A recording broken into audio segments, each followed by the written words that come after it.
damos la bienvenida al director de Fundamedios, al licenciado César Ricaurte. Como habíamos informado inicialmente, el gobierno de Guillermo Lasso ha enviado ya a la Asamblea una ley que ahora la ha denominado de libertad de expresión, que pretende reemplazar a la ley de comunicación. Al tiempo de darle la bienvenida, licenciado Ricaurte, quisiéramos preguntarle cuáles son los principales aspectos que usted ha podido observar en este proyecto que ha empezado ya a ser analizado, estudiado tanto en la Asamblea Nacional como en los sectores involucrados y directamente afectados por esta ley, medios de comunicación y periodistas. Buenos días, Gustavo. Un enorme saludo a toda la audiencia de Antena 2. Y bueno, en mis primeras apreciaciones sobre este proyecto de ley, evidentemente se trata de un gran paso adelante. La derogatoria de la ley de comunicación había sido una oferta del presidente Guillermo Lasso. Procedió como uno de sus primeros actos de gobierno en un mensaje, yo creo, muy potente al país, a la derogatoria del reglamento a la ley de comunicación, y ha procedido pues a mandar ya a la Asamblea Nacional el proyecto que como usted señala, es un proyecto que lo ha llamado Ley Orgánica de Libertad de Expresión y Comunicación. La primera revisión, pues creemos que hay una parte dogmática de principios que está muy bien alineado con los estándares internacionales, con los principios justamente señalados en varios documentos internacionales, el Pacto de San José, la Declaración de Chapultepec, ¿no es cierto?, diversas resoluciones de los relatores de libertad de expresión, tanto de la CIDH como de Naciones Unidas. Creemos que en la parte, como digo, de principios, en la parte en la cual se cita toda esta serie, este conjunto de estándares, está pues muy bien desarrollado. Preocupa algunos aspectos que están contenidos en el capítulo 2. Nos preocupan el artículo 6 tal como está desarrollado, que es el que hablan de réplica y respuesta. En realidad ese artículo se refiere a la rectificación, pero establece una serie de procedimientos que se parecen muchísimo a los que están actualmente en la ley de comunicación. Creemos que debería ser, una ley de este tipo debería ser menos reglamentaria, ¿no es cierto?, y más bien ir por reconocer el derecho, obviamente el derecho de los ciudadanos a que los medios rectifiquen en el momento que se equivoquen, es algo que está reconocido asimismo en los tratados internacionales, pero creemos que no debería entrarse a reglamentar de la forma en que está establecido.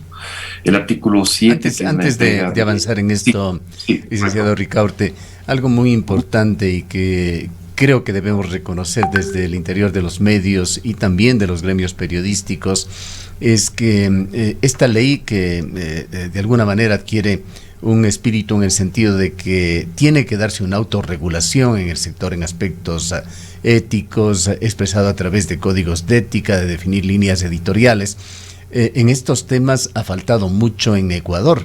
Los gremios, incluso antes de esta ley, nunca han tenido esto como un tema prioritario, ni mucho menos, y tiene que hacerse un esfuerzo también por parte de los sectores de medios de comunicación y periodistas de mejorar en estos aspectos para que no tengamos que ser sujetos a estas camisas de fuerza que nos obliguen a hacerlo. Correcto, totalmente de acuerdo, Gustavo. El tema de autorregulación es un tema pendiente en el sector de medios de comunicación del país, entre los gremios periodísticos también no se ha avanzado mayor cosa, ¿no es cierto?, en esa autoevaluación y autorregulación que tiene que establecerse, justamente como un mecanismo para evitar que el Estado, que los gobiernos se sientan tentados a entrar a regular con muchas restricciones a los medios de comunicación, como sucedió con el correísmo. Creo que entre el 2008 y el 2013, cuando se comienza a debatir la ley de comunicación, ¿no es cierto? Recordemos que en el 2008 se aprueba la Constitución de Montecristi y se establece la necesidad de una ley de comunicación dentro de la Constitución, ¿no es cierto? Se establece este mandato de tener una ley de comunicación. Y el 2013, que es finalmente cuando se aprueba esta ley, pasaron cinco largos años, ahí hubo un debate, ahí se abrió una ventana de oportunidad y se abrió un debate también muy fuerte acerca de qué procesos de autorregulación podía establecerse entre los medios ecuatorianos y que evitara justamente que entrara en vigencia una ley de comunicación tan dura, tan restrictiva como la que finalmente se estableció. En el 2013 ese debate se clausura, finalmente, ¿no es cierto?, se deja a un lado porque evidentemente el Estado entra ya a aplicar una ley de comunicación absolutamente restrictiva. Recordemos como dato que más de 1,000 procesos fueron abiertos por esa Superintendencia de Información y Comunicación, que se convirtió en el gran censor de los medios. Más de 600 sanciones fueron impuestas a los medios de comunicación, especialmente privados del país. Entonces fue realmente un proceso muy, muy duro y creo que a partir de esa experiencia creo que hay que extraer ese aprendizaje que usted señala, Gustavo, que evidentemente los medios hay que trabajar muy fuerte en procesos de autorregulación. Y entre esos procesos de autorregulación justamente está el establecimiento de los mecanismos, de los procedimientos, ¿no es cierto?, para que aquella audiencia, aquella persona que se sienta afectada por información incorrecta o información que no se ha investigado, no se verificó de la forma más, de la mejor forma, ¿no es cierto?, pues pueda ser reparado por el mismo medio de comunicación sin esperar que intervenga el Estado ecuatoriano en esa César, muy buenos días. En este mismo sentido, nos preguntamos si es necesario o deberá existir o si se está planteando en esta normativa una entidad, un organismo que sea el encargado de regular o a través de la implementación y la aplicación de esta ley. Recordamos que hubo la Supercom, el Cordicom, este Consejo de Medios. ¿Cómo se está planteando ahora esta situación dentro de esta nueva ley y si es que efectivamente estos deberían existir cuando estamos hablando de una autorregulación? Y aquí me entra también otra duda: ¿cómo queda el tema de los medios públicos, los medios privados, los medios comunitarios y la regulación a cada uno de estos? Y me preocupa sobre todo en el tema de los medios públicos, en la necesidad de blindarles para que en cada gobierno dejen de ser medios gubernamentales o que respondan al gobierno de turno. Sí, correcto. Muchísimas gracias por la pregunta, porque es exactamente esas dudas y omisiones que también vemos en la ley, en lo que también tenemos preocupación. Para comenzar, el Consejo de Comunicación, que el antiguo Cordicom, que con las reformas de la Ley de Comunicación del año 2019, pues pasó a ser el Consejo de Comunicación. No hay en realidad ninguna mención en este proyecto de ley a qué papel jugará este Consejo. Entendemos que estaría por desaparecer.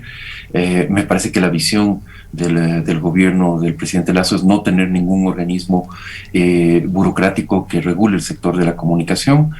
Entonces, pero no hay nada explícito en la ley. Y sí tenemos la duda porque este consejo fue creado justamente en un referéndum, ¿no es cierto?, cuando se aprobó el referéndum, justamente también la ley de comunicación, en el cual se ordenaba también la existencia de un consejo de este tipo. Nuestra propuesta en realidad sería que este consejo pase a ser un consejo de protección y seguridad para periodistas, por el cual se canalicen las políticas públicas para la protección de los periodistas, de los medios de comunicación del país, que han sido, pues, recordemos últimos episodios realmente terribles. Hemos visto cómo el trabajo periodístico está totalmente desprotegido. sentido. Y hay mandatos específicos al Estado ecuatoriano, a los estados en general, pero al Estado ecuatoriano, de que debe proteger, debe establecer políticas públicas para proteger el trabajo periodístico. Hay un plan de acción, por ejemplo, de UNESCO sobre el tema de la seguridad de periodistas y el tema de la impunidad.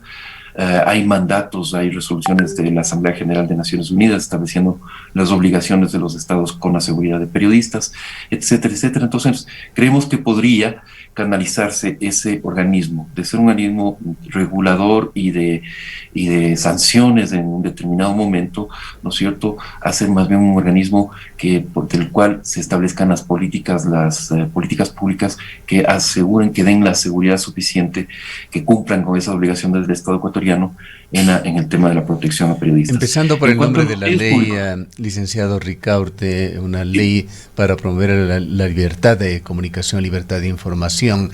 En esto no hay duda de que el espíritu de esta ley, un eje transversal, es el de crear condiciones para que los medios de comunicación y los periodistas informen sin que puedan ser objeto de persecución política.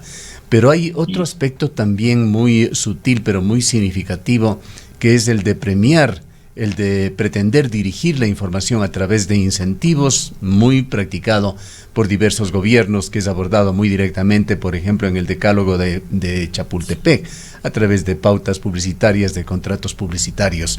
¿Cómo abordar este otro tema que tiene que ver también con libertad de expresión, además con la información confiable de calidad que los medios de comunicación tienen o deberían entregar a sus audiencias? Correcto. Gustavo, si me permites, sí, antes de responder a la pregunta, que no quería dejar suelto este tema de los medios públicos que también se planteó. Y el tema ahí es justamente si vemos que en este proyecto de ley no hay ninguna referencia a los medios públicos, y creemos, estamos de acuerdo en que los medios públicos deben ser fortalecidos, tienen que ser blindados a través de un cuerpo legal, el mejor estándar, ¿no es cierto?, los más altos estándares a nivel internacional nos dicen que debe haber una ley de medios públicos que justamente blinde la independencia, autonomía, el pluralismo, la transparencia con la que tienen que ser manejados los medios públicos. Y recordemos que este sector de medios públicos ha crecido muchísimo en los últimos años. No solamente son los gobiernos que están en manos del gobierno central, sino que hay muchos medios en manos de los GATS, de los gobiernos locales, ¿no es cierto?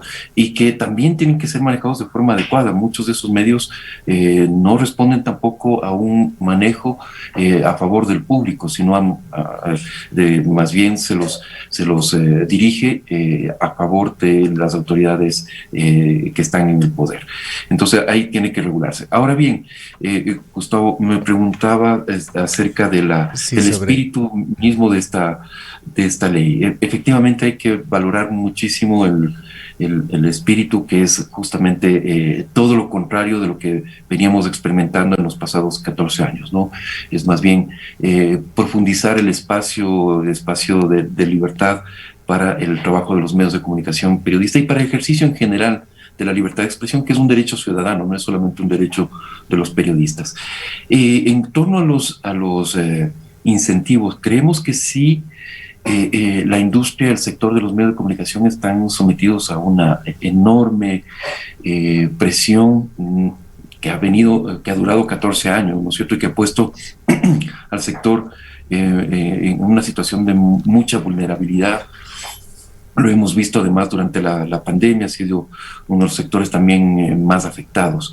Si es que se produce cualquier incentivo por parte del Estado, esto debería ser manejado con absoluta transparencia, ¿no es cierto? Incluso todo el tema de la publicidad oficial, que claro, en este momento es un tema que se ha cortado por la crisis económica, pero los principios que debería guiar cualquier incentivo estatal, cualquier flujo de recursos, sea vía la publicidad, la pauta oficial, o sea, a través de cualquier tipo de subsidio, debería ser manejado con absoluta transparencia y bajo principios de equidad y de pluralidad, ¿no es cierto? Es decir, no puede ser utilizado estos incentivos para premiar a medios amigos y castigar a medios críticos, ¿no es cierto? Eso yo creo que es algo que lo hemos visto durante estos 14 años, incluso en el tema de la distribución de frecuencias, ha sido utilizada también lamentablemente de esa forma,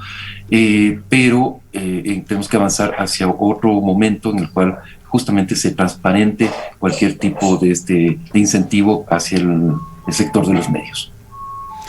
En el tema de despenalización, por ejemplo, de la calumnia, intenta también eliminar las acciones penales en contra de periodistas, pero nuevamente está la responsabilidad de los medios, que mucho daño pueden hacer con informaciones erradas o precisamente con calumnias. Ahora, la línea que se ha utilizado en muchos países para esto es que hay otros códigos legales, códigos civiles y penales, que sí protegen al ciudadano y que no necesariamente estos temas tienen que estar contemplados en una ley de comunicación. ¿Qué es lo que dice la propuesta de Guillermo Lasso al respecto? Básicamente ahí encontramos un artículo derogatorio de los artículos del Código Penal que justamente están penalizando la opinión. Creemos que es adecuado esta despenalización, y como bien dice usted, Gustavo, cualquier acusación por parte de un ciudadano en contra de un medio de comunicación, de un periodista que ha faltado a la verdad o ha calumniado a alguien, tiene que ir por lo civil. En la vía civil es la más adecuada, eso es lo que nos dicen los estándares también, y creemos que esa es la mejor vía. La pena de cárcel para castigar la opinión, para castigar la información, por más errada que esta pueda ser, ¿no es cierto?, nos parece que es una vía excesiva. Y lo hemos visto, o sea, a veces se puede utilizar, no pocas veces más bien, se ha utilizado este mecanismo más bien para callar voces críticas. Tuvimos un caso el año pasado, en plena pandemia, del periodista Juan Sarmiento en la Amazonía ecuatoriana, ¿no es cierto?, que fue acusado por un gobernador, porque simplemente osó criticar su gestión de la pandemia. Y el periodista fue condenado a la cárcel. Hubo que protegerlo, ¿no es cierto?, instancias internacionales protegieron al periodista para que no fuera a la cárcel con alto riesgo, incluso para su vida. Pero es un mecanismo que generalmente quienes están en el poder utilizan, ¿no es cierto?, para tratar de acallar voces críticas. Y creemos que si hay alguna afectación al honor de un ciudadano común, no digamos de un funcionario público, de un ciudadano común y corriente, eso tiene que tratarse en la vía civil. En los aspectos que más han surgido reclamos y preocupaciones y que están ya enviando cartas abiertas o comunicados a través de las redes sociales al gobierno, es en cuanto a la protección o a los incentivos a la producción nacional, tanto en publicidad como en expresiones artísticas. Aquí nuevamente, indudablemente que es positivo que se incentive a los artistas, a los creativos ecuatorianos, pero tienen que existir límites para que no se convierta en un paternalismo que proteja la mediocridad y que impida de alguna manera que en este mundo además moderno y tan comunicado, los medios de comunicación queden en desventaja y puedan ser superados por los servicios online tan comunes hoy en día. ¿Cómo se está enfocando este otro aspecto en esta nueva ley de comunicación? Yo creo que efectivamente ahí hay que iniciar un debate muy abierto, muy transparente alrededor de estos incentivos que se establecieron en la Ley de Comunicación a la producción nacional audiovisual y a la producción musical. Y yo creo que hay que hacer, en primer lugar, partir de una evaluación, ¿no es cierto?, porque finalmente la Ley de Comunicación ha estado vigente desde el 2013 hasta este año 2021. son 8 años de incentivos a este sector, 8 años en las cuales se les ha dado una serie de ventajas a costa de los medios de comunicación del país. Entonces, sí creo que es necesario que este sector transparente, ¿no es cierto?, rinda cuentas de lo que ha significado la aplicación de la ley de comunicación para ellos, ¿no es cierto? O sea, que qué tan efectivo ha sido, cómo ha crecido ese sector, ¿no es cierto? Se han redirigido a nuevas inversiones esos beneficios establecidos en la ley de comunicación, cómo se han utilizado esos recursos. Sería muy importante que se rinda cuentas de esos beneficios establecidos, tanto, como digo, a la producción musical como al sector audiovisual. En el nuevo proyecto de ley lo que vemos es que esa es una de las sorpresas de esta propuesta. Vemos que todo eso, al ser articulado de la ley de comunicación, se la redirige a otra ley, a una segunda ley, ¿no es cierto?, que se crea, que es la Ley de Publicidad, Producción Nacional y Espectro Radioeléctrico, lo cual sí nos deja como digo, una cierta sorpresa. En primer lugar, porque es juntar dos aspectos que no tienen por qué estar necesariamente en una ley. A nuestro juicio, todo el tema de producción nacional, de incentivo a la producción nacional, debería estar en la ley de cultura, y todo el tema de frecuencias debería estar en la ley de telecomunicaciones, ¿cierto? Porque incluso la autoridad de telecomunicaciones, Arcotel, está es una entidad creada por la ley de telecomunicaciones. El espacio natural es de esa ley. No creemos que sea necesario la creación de una segunda ley. Y luego, como digo, se deja intocado todos los beneficios para el sector audiovisual y el sector musical, y se les manda todos esos incentivos a una segunda ley. Pero yo sí creo que es necesario que el sector audiovisual, el sector de producción musical, rinda cuentas al país, o nos diga exactamente cuál ha sido el impacto de la ley de comunicación, 8 años de aplicación de la ley de comunicación, cuántos años más creen que ellos necesitan incentivos para seguir, o tiene que haber incentivos siempre para este sector, cómo lo están visualizando, ¿no es cierto?, hasta dónde tienen que ser fortalecidos, y desde cuándo pueden caminar solos, como la mayoría de industrias y de sectores económicos de este país. Entonces, creo que vale la pena hacer un ejercicio de transparencia, de reflexión, de debate profundo, sin descalificaciones previas, sin exigencias previas, sino con transparencia y con rendición de cuentas. Hay múltiples otros aspectos que realmente se quedan muy cortos para una entrevista de este tipo, con las limitaciones de tiempo que tenemos, licenciado Ricaurte. Pero quizás sería la oportunidad también para que se regule de mejor manera esa especie de impuesto que tiene que pagar los medios de comunicación, también cualquier entidad que pretenda transmitir música ambiental, inclusive ASAICE y Soprofón, entidades que han sido duramente cuestionadas, que reciben ingentes fondos de los medios de comunicación y de otras entidades que difunden música en forma pública, pero que no rinden cuentas. Estos dineros se sabe que no llegan adecuadamente a los artistas y han sido motivos de grandes controversias en este ámbito cultural. Están, por otra parte, regulaciones que también intentan impedir ciertas trabas que se utilizan en países totalitaristas contra los medios de comunicación, como el de restringir o elevar el precio del papel periódico. Si bien se menciona esto del papel periódico en esta ley, no se mencionan, por otra parte, a equipos electrónicos, que son la fuente de la mayoría de medios de comunicación que funcionan actualmente. Es decir, hay muchos aspectos que debería aprovecharse la oportunidad para que sean por lo menos debatidos. Sí, correcto. Creo que en la Asamblea Nacional va a haber una gran oportunidad para pues complementar esta ley, quizás llenar justamente esas omisiones de las que ya hemos hablado, algunas de ellas, ¿no es cierto? Y y mejorar definitivamente una ley que hay que reconocer, por supuesto, ese espíritu más bien de garantía, de protección y de promoción de este derecho fundamental que es la libertad de expresión. Creo que a partir de ese reconocimiento de que el gobierno tiene una visión absolutamente respetuosa, ¿no es cierto?, el nuevo gobierno, pues a partir de eso creo que se puede trabajar en la Asamblea Nacional para mejorar esta ley.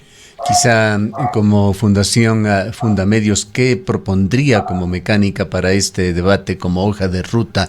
No solamente en cuanto al tratamiento de la Asamblea, que conocemos ya cómo funciona, pero en un debate, digamos, de la sociedad civil, que es una buena oportunidad que nuevamente medite y sugiera y eventualmente tome decisiones sobre estos delicados temas. Sí, nuestro compromiso es de acompañar a la Asamblea Nacional en este debate, en el debate que se realice alrededor de la ley, ¿no es cierto?, poner a su disposición esta experiencia que hemos acumulado en 14 años en que hemos estado monitoreando la situación de la prensa, de los medios, de los periodistas, ¿no es cierto?, en la cual hemos recopilado importante información acerca de lo que ha sucedido, de las principales amenazas que enfrentan periodistas y comunicadores, cuál es la situación del sector, la relación con organismos internacionales de prensa y de protección del derecho a la libertad de expresión, el contacto permanente que hemos tenido con los estándares internacionales, etcétera, etcétera. Entonces creo que Fundamedios puede jugar un papel muy importante justamente a partir de esa experiencia y ese conocimiento que tenemos acerca de los distintos debates y de las distintas, digamos, del entorno que está girando alrededor de la protección, garantía y de la defensa de este derecho fundamental. Un aspecto final, licenciado Ricaurte, usted se ha referido a que hay aspectos regulatorios que son materia de otra ley y que tienen que ver sobre todo en esto con el funcionamiento de Arcotel. Pero hay denuncias en el país que las ha llevado justamente adelante Fundamedios sobre el acaparamiento de frecuencias y también el uso político que se da a las mismas para premiar o para castigar. Hay muchos medios de comunicación que nos hemos visto en problemas para una renovación de frecuencias, mientras hay ciudadanos, ya sean nacionales o extranjeros, que son premiadas fácilmente con las mismas. Sí, ese es un enorme problema que además hay que recordar, Gustavo, que están pendientes, ¿no es cierto? No sabemos hasta dónde se avanzó el Arcotel del gobierno de Lenín Moreno en la convocatoria al concurso de televisión, ¿no es cierto? Las frecuencias que se establecieron en el anterior concurso fue de radio FM. Entonces falta un gran sector de radio FM, de televisión y de radio AM. Y definitivamente tienen que tomarse los correctivos necesarios para que no vuelva a ocurrir lo que ha sucedido en los dos últimos concursos. El uno que ya fue observado y tuvo que ser dado de baja por los informes de Contraloría.